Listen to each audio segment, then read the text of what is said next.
ጤና ይስጥልኝ። ከመረብ ሚዲያም አርዕስተ ዜናውን በማስቀደም ዕለታዊ መረጃዎችን የምናሰማችሁ ይሆናል። በሸዋ ጠቅላይ ግዛት ከሞላሌ ወደ መሃል ሜዳ በመንቀሳቀስ ላይ በነበረም የአገዛዙ ኮማንዶ ጦር ላይ በተሰነዘረ ድንገተኛና ስልታዊ አይመከቴ ጥቃት የጠላት ጦር ክፉኛ መሽመድመዱ ታወቀም። የጠላትን የእዝ ሰንሰለት በበጣጠሰውና ኃይሉን አቀናጅቶ የተሰነዘረበትን ጥቃት እንዳይመክት ባፍረከረከው በዚህ ተጋድሎም በርካታ የኮማንዶ አባላት ሙትና ቁስለኛ ሲደረጉም ለህልውና ትግሉ እጅግ ወሳኝ የሆኑ ዘመናዊ የጦር መሳሪያዎችን በአርበኞቹ ቁጥጥር ስር መዋላቸው ተረጋግጧል። መረጃውን ታደምጡታላችሁ። በሌላኛው መረጃችን በጎጃም ቀጠና ደጋዳሞት ግንባር አንድ የሰው አልባ አውሮፕላን፣ 6 ታንክ፣ 3 ጀነራል መድፎች፣ በርካታ ቢኤምና የአየር መቃወሚያ እንዲሁም በሞርታርና በሌሎች ሜካናይዝድ መሳሪያዎች ሽፋን ታግዘው በአቶ መሐመድ ተሰማና በሌሎች ጀነራሎች የተመራ ማጥቃት ከፍቶ የነበረው የብልጽግናው አገዛዝ ጥምር ጦር ከወደ ፋኖ የተሰነዘረበትን የጸረ ማጥቃት እርምጃን መቋቋም ባለመቻሉና ክፉኛ በመፍረክረኩም የ12ኛ ክፍል ብሔራዊ ፈተና ተፈትነው ወደ ቤተሰቦቻቸው በመመለስ ላይ የነበሩ ተማሪዎችን አግቶም ወደ ምሽግ በማስገባት ለጥይት መከላከያ ጋሻነት እንደተጠቀመባቸው ታወቀ። የአማራ ሕዝብና የፋኖ ሰራዊት ታላቅና ክቡር ማህበራዊ እሴትና የሞራል ልዕልና እንዳለው የሚታወቅ ሲሆን ያገዛዙ ጦር ይህንን የፋኖ የሞራል ጥንካሬና ለሕዝብ ያለውን አክብሮት ለራሱ ወታደራዊ ጥቅም ማገኛ ለማድረግ መሞከሩም የራሱን የሞራል ውድቀት በይፋ ያጋለጠ ሆኗል። ይህ ተግባር ቀደም ሲል በወሎ ቀጠና ሕፃናትና የሕዝብ ማመላለሻ ተሽከርካሪዎችን አግቶ ጋሻ ካደረገበት የፈሪ እርምጃው ጋር ተዳምሮም የብልጽግናው ጦር ዓለም አቀፍ የጦር ሕግጋትንና የጄኔቫ ኮንቬንሽንን በመጣስ በዓለም አቀፍ መድረክ ተጠያቂነትን የሚያስከትል ከባድ ወንጀል ፈጽሟል። መረጃውን ታደምጡታላችሁ።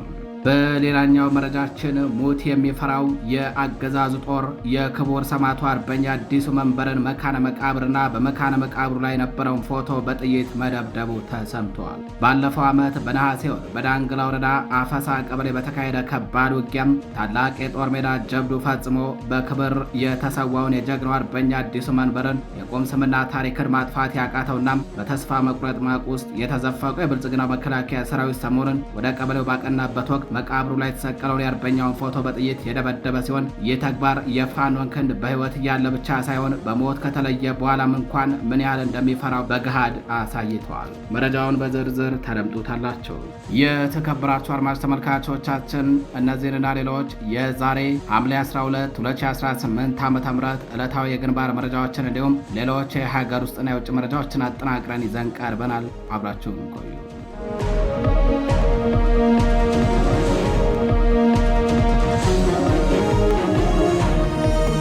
ወደ ቀዳሚው መረጃችን እናልፋለን። በሸዋ ጠቅላይ ግዛት ከሞላሌ ወደ መሃል ሜዳ በመንቀሳቀስ ላይ በነበረ አገዛዙ ኮማንዶ ጦር ላይ በተሰነዘረ ድንገተኛና ስልታዊ አይመከቴ ጥቃት የጠላት ጦር ክፉኛ መሽመድመዱ ታወቀም።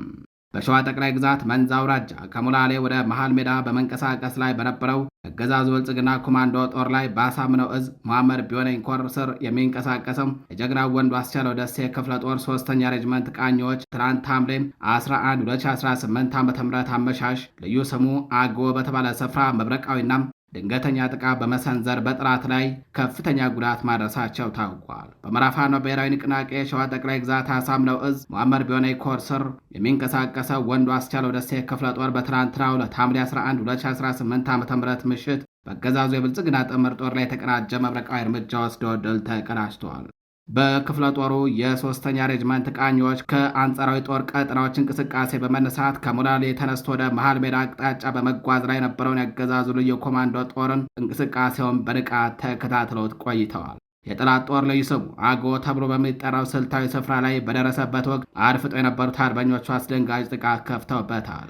በተጠና ወታደራዊ ስልትና የጦር ንድፍ በተመራ በዚህ ድንገተኛ ወታደራዊ እርምጃም የጠላት ኃይል መከላከል እንዳይችል የእዝ ሰንሰለቱ ተበጣጥሶ መፍረክረኩ ታውቋል። በዚህም በርካታ የኮማንዶ አባላት ሙትና ቁስለኛ ተደርገዋል።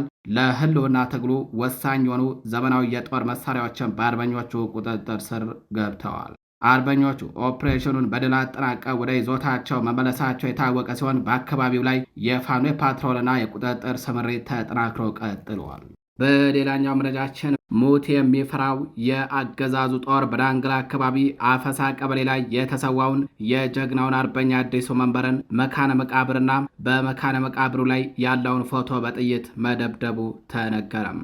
ባለፈው ዓመት በነሐሴ ወር በዳንግላ ወረዳ አፈሳ ቀበሌ በተካሄደ ከባድ ውጊያ ታላቅ የጦር ሜዳ ጀብዱ ፈጽሞ የተሰዋውን የጀግናውን አርበኛ አዲሱ መንበርን የቁም ምስልና ታሪክ ማጥፋት ያቃተውና በተስፋ መቁረጥ ማቅ ውስጥ የተዘፈቀው የአገዛዙ ብልጽግና ሰራዊት ሰሞኑን ወደ ቀበሌው ባቀናበት ወቅት መቃብሩ ላይ የተሰቀለውን የአርበኛውን ፎቶ በጥይት የደበደበ ሲሆን ይህ ተግባር የፋኖን ክንድ በሕይወት ያለ ብቻ ሳይሆን በሞትም ከተለየ በኋላም ምን ያህል እንደሚፈራው በገሃድ ያሳየ ነው ተብሏል። ባለፈው ዓመት በወርሃ ነሐሴ በዳንግላ ወረዳም አፈሳ ቀበሌ ውስጥ በአገዛዙ ወራሪ ኃይልና በፋኖ መካከል ከፍተኛ ውጊያ መካሄዱ አይዘነጋም። በዚያ ወደ ግንባር ላይ የጥላትን ጦር ክፉኛ በማፍረክረክና ወደር የሌለው የጦር ሜዳ ጀብዱ በመፈጸም ክቡር መስዋዕትነትን የከፈለው አርበኛ አዲሱ መንበር በአካባቢው ሕዝብና በትግል ጓዶቹ ልብ ውስጥ ደማቅ የድል ታሪክ አሻራ አስቀምጦ አልፈዋል። የጀግናውን አርበኛ ክንድ በጦር ሜዳ መቋቋም ያቃተውና የሕያውነት ታሪኩን መደምሰስ ያልቻለው የብልጽግናው መከላከያ ሰራዊት ሰሞኑን ወደ አፈሳ ቀበሌ ባቀናበት ወቅት ፍጹም ኃላፊነት የጎደለውና ወታደራዊ ስነ ምግባር የሌለው ከባህልና ከእሴት ያፈነገጠ የውርደት ተግባር ፈጽመዋል። ሰራዊቱ የጀግናው አርበኛ አዲሱ መካነ መቃብር ቦታ ላይ ድረስ በመሄድ በመቃብሩ ላይ የተሰቀለውን ፎቶ ስራዬ ብሎ ክላሹን በማነጣጠር በተደጋጋሚ በመተኮስ ደብድቦታል። ይህ በክብር ያረፈን ጀግና መቃብር ላይ ጥይት መተኮስ የአገዛዙ ሰራዊት የጀግኖቹን ስምና ፎቶግራፍ እንኳን ማየት እስከማይችል ድረስ በከፍተኛ የሥነ ልቦና ስብራትና የፍርሃት አዙሪት ውስጥ መውደቁን ፍንትው አድርጎ የሚያሳይ ክስተት ነው። ድርጊቱን የተመለከቱና የሰሙ ሰዎች አርበኛ አዲሱ መንበር በጥላት ልብ ውስጥ የዘራው ፍርሃት ዛሬም በመቃብር ውስጥ ሆኖ እየቀጣቸው ነው በማለት የሰራዊቱን አረመናዊና የፍርሃት ተግባራቸውን በታዘበ መልኩ ገልጿል። በሌላኛው መረጃችን በጎጃም ደጋዳሞት ግንባር ከወደ ፋኖ በተወሰደበት የጸረ ማጥቃት እርምጃ የተሽመረመደው የአገዛዙ ጦር የ12ኛ ክፍል መልቀቂያ ብሔራዊ ፈተናን ተፈትነው ወደ ቤተሰቦቻቸው በመመለስ ላይ የነበሩም ተማሪዎችን በማገት ፋኖ በተማሪዎች ላይ ተኩስን በሚል ከፊት ከመሃልና ከኋላ በማድረግ ለወታደራዊ ጋሻነት እንደተጠቀመባቸው ተሰምቷል። ይህም ቀደም ሲል በወሎ ቤት አምራ ቀጠና ሕፃናትን ከሰፈራ አፍኖ ወደ ምሽግ ከመውሰድና የህዝብ ማመላለሻ ተሽከርካሪዎችን አስገድዶ ከፊትና ከኋላ በማሰለፍ ከደፈጣ ጥቃት ለመዳን ከተደረጉ የፈሪነት እርምጃዎች ጋር ተዳምሮም የብልጽግና መከላከያ ሰራዊት ዓለም አቀፍ የጦር ህጎችንና ወታደራዊ የሞራል እሴቶችን ሙሉ በሙሉ በመጣስ በታሪክ አጋጥሞት በማያቅ ማጥ ውስጥ መውደቁን በይፋም አረጋግጧል። ይህ ታዳጊዎችን ለጦር አደጋ የማጋለጥ እኩይ ተግባር በአካባቢው ማህበረሰብ ዘንድ ከፍተኛ ቁጣን ቀስቅሷል። ይህ የአገዛዙ ሰራዊት ንጹሐንን ለወታደራዊ ጋሻነት የመጠቀም አስነዋሪ ድርጊት አዲስ አይደለም። ከወራት በፊት በወሎ ቤት አምራ ቀጠና በተደረጉ ውጊያዎች መከላከያ ሰራዊቱ ከፋኖ ጥይት ለመዳን ሲል ንጹሐን ህጻናቶችን ከየሰፈሩ አፍኖ ወደ ምሽግ ይዞ በመግባት እንደ ከለላ ሲጠቀምባቸው ተስተውሏል። ከዚህ ባለፈ ሰራዊቱ ከቦታ ቦታ በሚንቀሳቀስበት ወቅት ፋኖ በደፈጣ ጥቃት እንዳይመታው በመስጋት መንገድ ላይ የሚገኙ የህዝብ ማመላለሻ ተሽከርካሪዎችን በግዳጅ በማገትና ተሳፋሪዎችን በማስወረድ ከፊትና ከኋላ በማሰለፍ እንደ ጋሻ ሲጠቀምባቸው መቆየቱን መረብ ሚዲያ ለማረጋገጥ ችሏል። የብልጽግናው አገዛዝ በንጹሐን በተማሪዎችና በህፃናት ላይ እየፈጸመ ያለው ድርጊት በጀኔቫ ኮንቬንሽንና በዓለም አቀፉ የሰብአዊ መብቶች ህግጋት ፍጹም የተከለከለና በከባድ የጦር ወንጀለኝነት የሚያስጠይቅ ነው። በዓለም አቀፉ የጦር ህግ መሰረት ንጹሐን ዜጎችን በተለይም ህፃናትና ተማሪዎችን ወታደራዊ ይዞታዎችንና እንቅስቃሴዎችን ለመከላከል ሲባል እንደ ጋሻ መጠቀም በጥብቅ የተከለከለ ነው። ህፃናትና ታዳጊዎች በጦርነት ወቅት ልዩ ጥበቃ ሊደረግላቸው የሚገባ አካላት እንጂ ለጦር ስልት ተብሎ ወደ አደጋ ቀጠና የሚገቡ አይደሉም። የጦር ኃይሎች በውጊያ ወቅት በወታደራዊ ግቦችና በንጹሐን ዜጎች መካከል ግልጽ ልዩነት ማድረግ ይኖርባቸዋል ይላል። ንጹሐን ለውጊያ መከላከያነት ማሰለፍ ግን ይህንን መርህ በቀጥታ የጣሰ እኩይ ተግባር ነው። የአማራ ህዝብና የፋኖ ሰራዊት ታላቅና ክቡር ማህበራዊ እሴቶችና የሞራል ልዕልና ያላቸው በመሆኑ ህፃናትና ተማሪዎችን ከለላ ያደረገም ጥቃት ከመፈጸም እንደሚታቀቡ የታወቀ ነው። የአገዛዙ ጦር ይህንን የፋኖን የሞራል ጥንካሬና ለህዝብ ያለውን አክብሮት ለራሱ ወታደራዊ ጥቅም ማገኛ ለማድረግ መሞከሩም የራሱን የሞራል ውድቀትን በጉልህ ያሳየ ነው።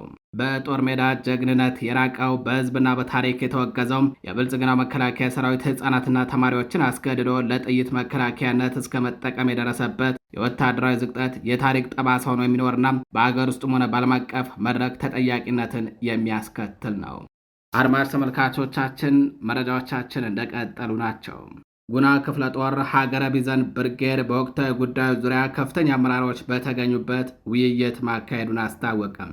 በምዕራብ ፋኖ ብሔራዊ ንቅናቄ በላይ ዘለቀ ዕዝ ሜጀር ጀነራል ውባንታ ባተኮር ጉና ክፍለ ጦር ስር የሚገኘው ሀገረ ቢዘን ብርጌድ የምዕራብ ፋኖ ብሔራዊ ንቅናቄ ከፍተኛ አመራሮች፣ የኮሩና የክፍለ ጦሩ ከፍተኛ ኃላፊዎች በተገኙበት ለተከታታይ ቀናት በቁልፍ ወቅታዊ ጉዳዮች ዙሪያ ስኬታማ ውይይት ማካሄዱን መረብ ሚዲያም የጉና ክፍለ ጦር በህዝብ ግንኙነት ክፍሉ በኩል ከወጣው መረጃ ተመልክቷል።